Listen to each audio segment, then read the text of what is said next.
Hi everyone, my name is Megan Calloway. I'm 34 years old, I live in Austin, Texas, and I have a confession to make. For most of my life, I tried really hard to be enough. Enough for my dad. Enough for my family. Enough to be looked at the way he looked at my brother Drew and my sister Kayla. With pride, with warmth, with that smile that said you matter to me. I tried for 30 years. And then, at a backyard family reunion with about 40 people watching, my father raised his glass and said, out loud into a microphone, with a big grin on his face, that he was proud of all his children. Except the loser. He meant me. And I want you to stay with me, because what happened next, what I did, what I handed him, changed everything. And I mean everything. But if I'm going to tell this story right, I have to take you back. Back to where it started.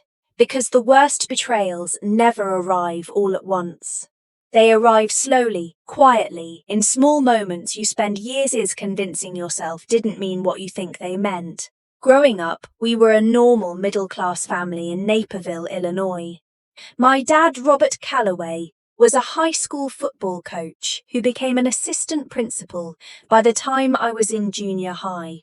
My mom, Sandra, was warm and quiet in that way exhausted women sometimes are, always working around the edges of my father's personality rather than against it. Drew was 4 years older than me. Kayla was 2 years younger. And then there was me, right in the middle, which, if you know anything about family dynamics, is already a complicated place to be.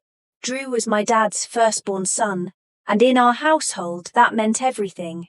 Dad coached his Little League teams, went to every single one of his football games, helped him with homework at the kitchen table with this patient, focused energy I rarely ever saw directed at me.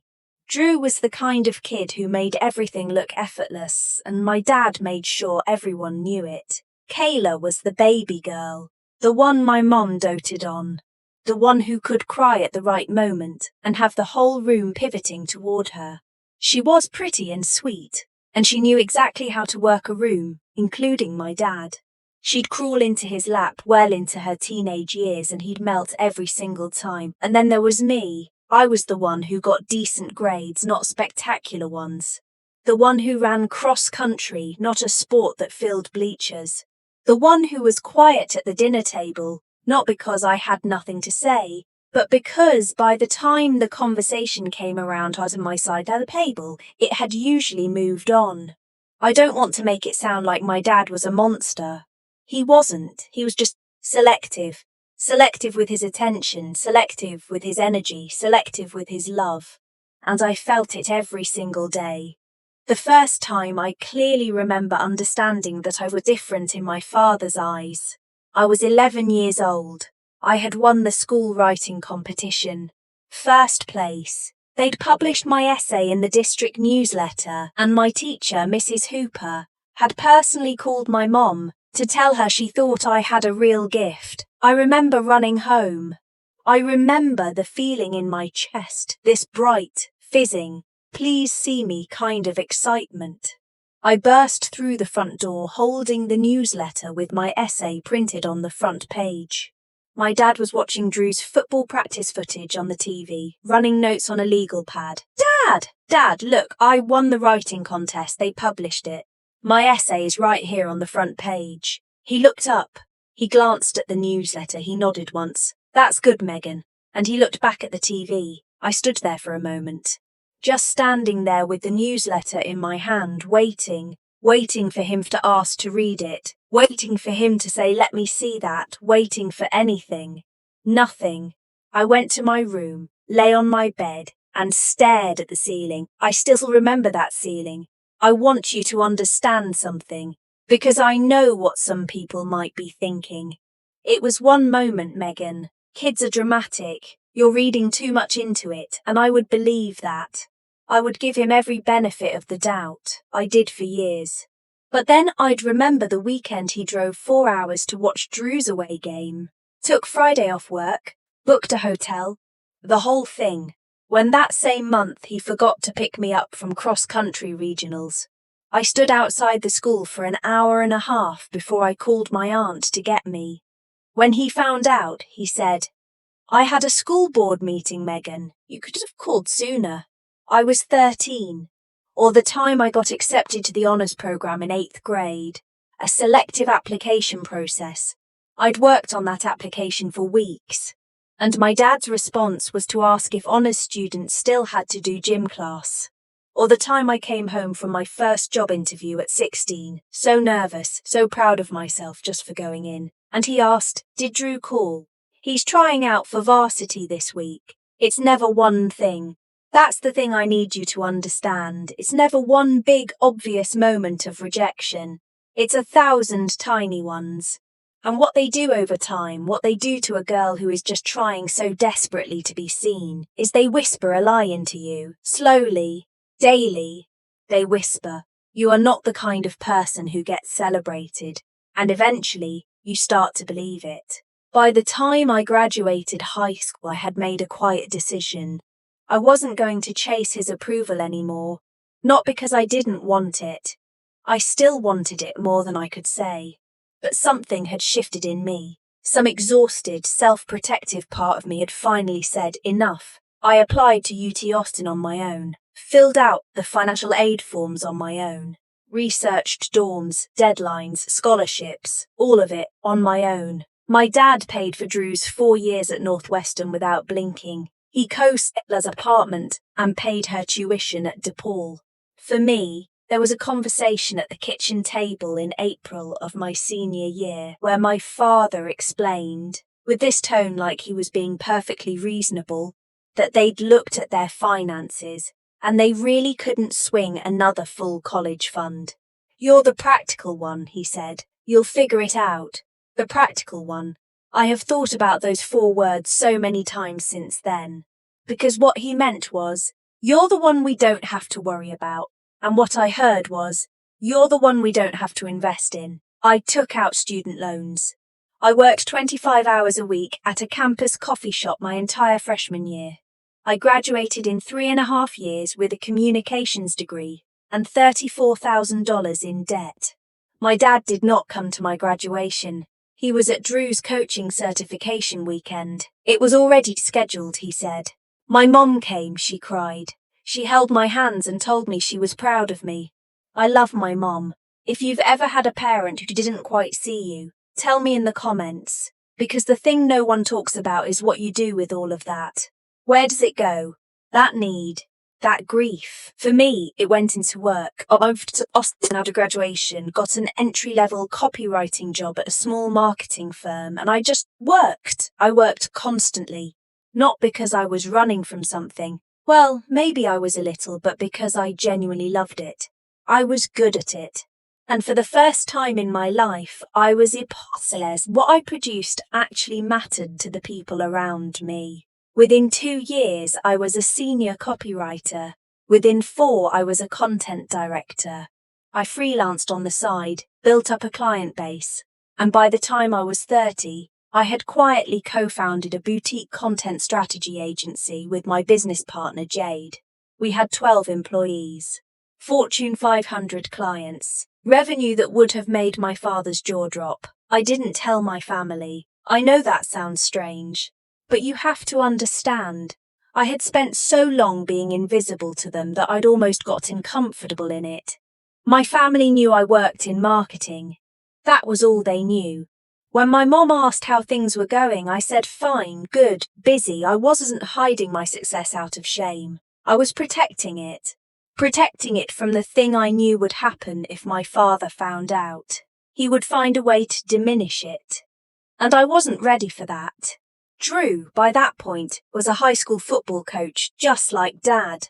Living 20 minutes from my parents in Naperville, going to Sunday dinners, coming over for every holiday. He was divorced. His wife had left him 2 years in, something my family never fully acknowledged, and he had 1 son he saw on alternating weekends.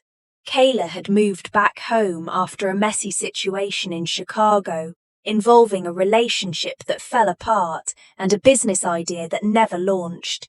She was 31, living in the spare bedroom at my parents' house, and my dad treated this not as a cause for concern but as a gift. His youngest back home, someone to fuss over and protect. Neither of them ever called me unless they needed something. Drew called once to ask if I could do a quick website for his football camp. I quoted him my standard rate and he laughed like I'd told a joke. Kayla called when she needed someone to proofread her rental application, her resume, a strongly worded email to her landlord. I always helped. She never once asked how I was. And I want to be clear, I'm not telling you this for pity. I'm telling you this because I want you to understand what I walked into at that family reunion. I want you to understand that I went there with no intention of making anything happen. I wasn't going in armed. I wasn't plotting. I was just going to my aunt's backyard barbecue because my mom had called me twice and I missed her, and I figured, it's one afternoon. How bad could it be? Truly, I thought that. I was so naive. The reunion was at my Aunt Carol's house, my dad's older sister, about 45 minutes from Naperville. She'd been hosting these every summer for 20 years. Her backyard was huge. There'd be folding tables covered in checkered tablecloths. Someone always brought a cooler of Coronas. The kids would run through the sprinkler until dark. I arrived a little after noon. My mom saw me from across the yard and practically jogged over. You came! She hugged me tight and held on a beat longer than usual. I'm so glad you came. Of course, Mom. She looked good. A little tired around the eyes, maybe, but she was smiling. My dad was at the grill with his brother Pete, holding a beer, already laughing about something. When he noticed me, he did the thing he always did. A brief nod, a small wave, and then back to the conversation. Like I was a neighbour who'd wandered in. Like I was perfectly fine to acknowledge and then set aside. Hey Dad, Megan, you drove up from Austin. I did. Good drive. Fine, yeah, and that was it. That was our greeting after 6 months of not seeing each other. Drew came over and actually gave me a half hug, which for Drew constituted warmth. Kayla was holding court at a table near the roses, talking loudly about a yoga certification she was supposedly pursuing. She waved at me with her fingertips and then turned back to her audience. I found a seat near my cousin Beth, who was one of the only people in this family I actually liked, and we talked for a while about her new apartment, her job, her relationship with a guy who sounded genuinely kind. It was nice. It was the nicest part of the afternoon. Around 4 o'clock, my Uncle Pete started setting up the little Bluetooth speaker and the plastic folding table for the toast. This was a reunion tradition. My dad or my Uncle Pete would say something, raise a glass. Everyone would drink. I noticed my dad was already on his 4th or 5th beer. I noticed because I know that look. The looseness in his shoulders, the volume creeping up, the way he started talking with his whole chest. And I want you to remember that envelope in my bag. I haven't told you what's in it yet. I'll get there. Stay with me. My dad stood up. My Uncle Pete handed him the little wireless microphone they always used because my dad's the kind of man who takes any opportunity to be at a podium. He cleared his throat. He grinned around the yard. All right. Settle down, you animals. Laughter. Applause. You know, every year I stand up here and I try to say something meaningful. And every year your Aunt Carol tells me to keep it under 5 minutes. More laughter. My Aunt Carol rolled her eyes affectionately. I just want to say, this family is everything to me. Everything. And watching my kids grow up, I look around this yard and I'm proud. I'm a proud man. He was getting emotional in the loose, theatrical way that some people get when they've been drinking. I watched my mum. Her hands were folded on the table. Drew, he pointed at my brother. This kid, assistant varsity coach at 29, youngest in the district, following in his old man's footsteps and doing it better. Son, I am so damn proud of you. Drew raised his beer, everyone cheered. My dad got a little teary. Kayla, he turned to my sister. My baby girl, you know what I love about this girl? She never stops trying. Doesn't matter what happens. She gets back up. I see myself in her, resilient, and she's going to do great things. I know it. Kayla pressed her hand to her chest like she was receiving an Oscar. People clapped. My dad paused. He looked around the yard. His eyes landed on me, and he said it. I'm proud of all my children. He smiled. He actually smiled, except the loser. He said it like a joke, like it was just this obvious, known thing that everyone could laugh along with. A self-deprecating nod, maybe, to the family's disappointing middle child. He even did a little shrug, a little what can you do shrug. A few people laughed. Uncomfortable laughs. The kind people do when they don't know if they're supposed to. My cousin Beth went completely still next to me. My mom, I'll never forget this. My mom looked down at the tablecloth. She looked down. I sat there for 2 full seconds, and then something in me went completely calm. Not numb, not shocked, not even particularly angry, or not yet. Just calm. The way you get calm when something finally confirms what you've suspected your whole life, and you don't have to wonder anymore. I reached into my bag. I took out the envelope. I stood up. Now here's what you need to know about that envelope. 2 weeks before the reunion, I had received a certified letter at my Austin address. The kind that requires a signature. I'd signed for it without much thought, opened it at my kitchen counter with a cup of coffee, and then stood there for a long time just reading it. It was from the estate of my grandfather, my dad's father, who had passed 3 years prior, Grandpa Walt. What I did not know, what none of us younger grandchildren had been told, was that Grandpa Walt had quietly kept a separate savings account for each of his grandchildren. Not the children, the grandchildren. He'd started them when we were born and added to them every year, every birthday, every Christmas. And in his will he had left specific instructions. These accounts were not to be distributed until each grandchild turned 34. I had turned 34 in March. The letter was from the attorney. My grandfather had left me $87,000. But that wasn't the part that mattered. That wasn't what was in the envelope. The part that mattered was what the attorney had included alongside the certified letter, because estate attorneys are thorough. And because Grandpa Walt had apparently been thorough too. Grandpa Walt had left a letter, a handwritten letter, sealed, addressed to me specifically, with instructions that it only be delivered alongside the financial documentation at the time of distribution. I'll read you part of what it said. I memorized it. My dear Megan, I have watched you your entire life and I want you to know that I saw you. When no one was looking, I saw you. I saw the night you stood outside the school and called your aunt because no one came. I saw the graduation no one attended. I saw the way you were told you'd have to figure it out, and then the way you did. I also saw things in this family that I am not proud of. Things I stayed quiet about too long. I am sorry for that silence. There is something you deserve to know.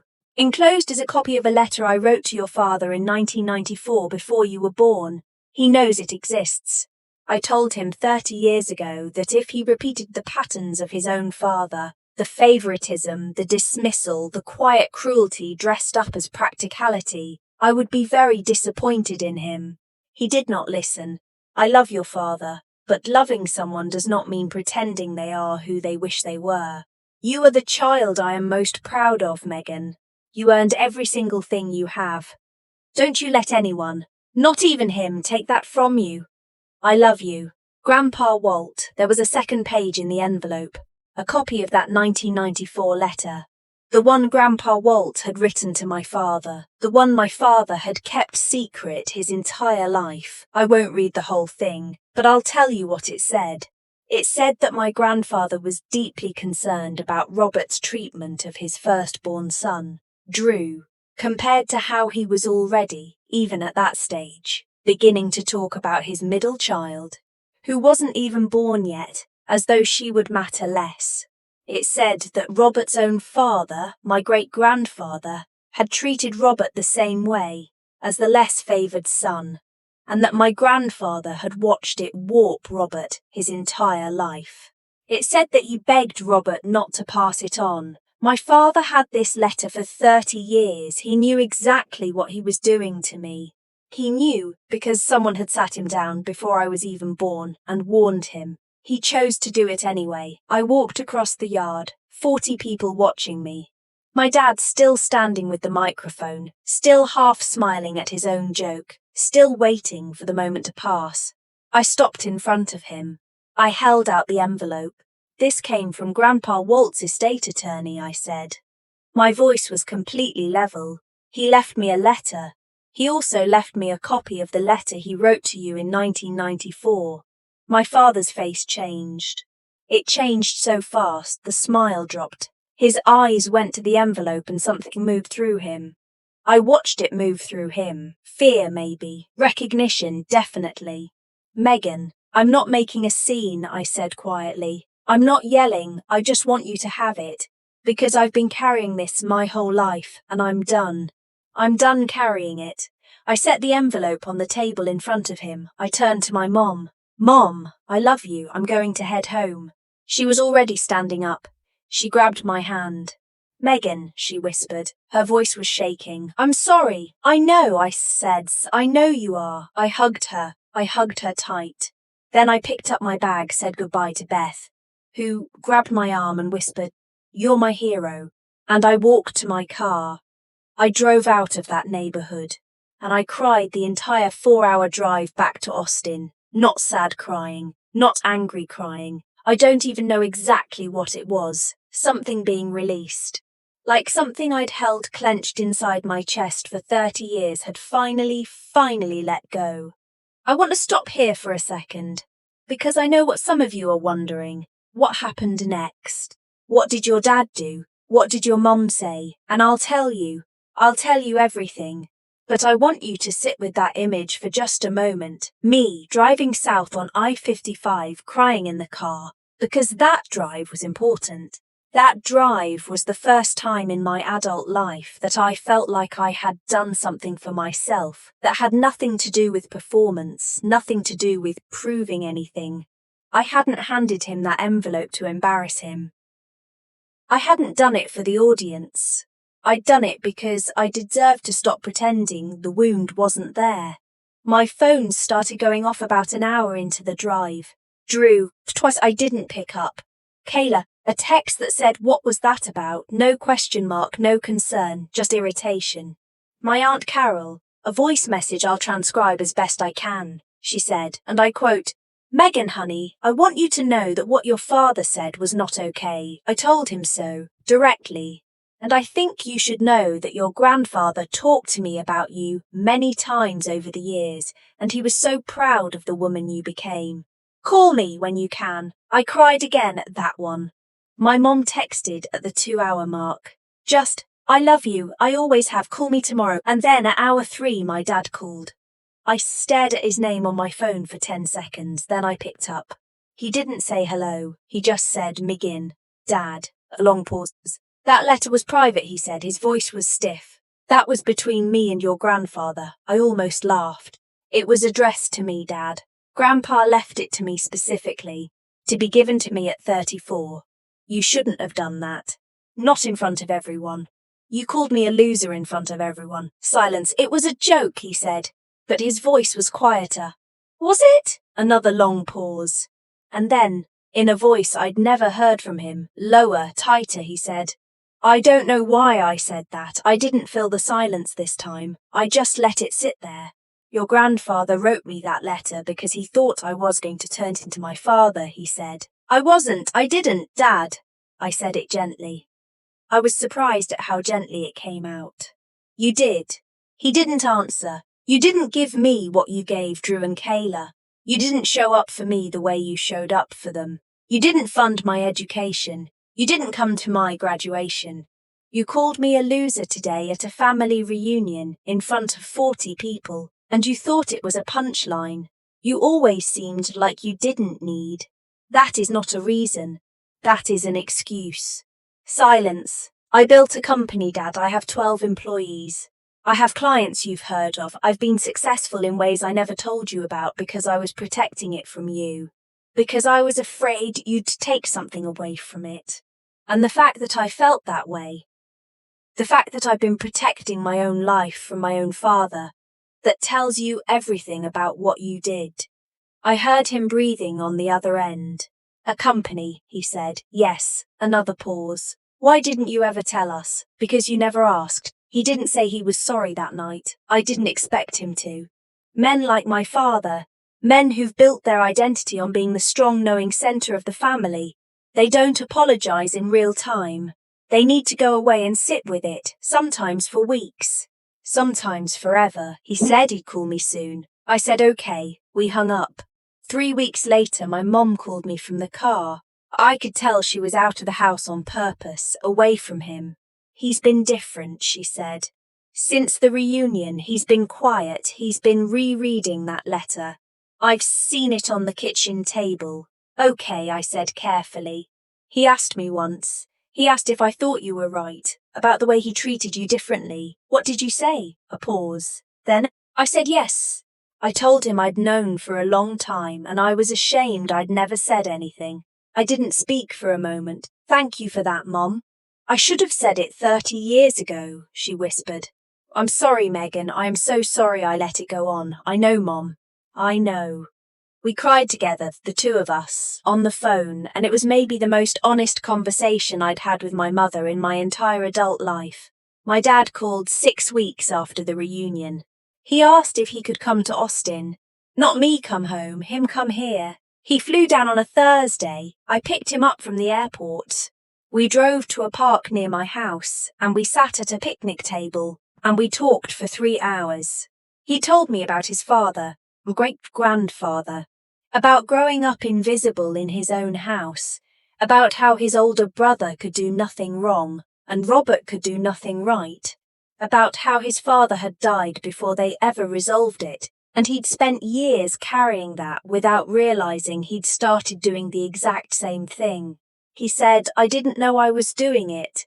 I believe that, I said. I don't think it was intentional. But it happened. I should have done better. Yes, I am sorry, Megan. He said it slowly, like each word cost him something. I am genuinely, deeply sorry. I looked at him for a long time.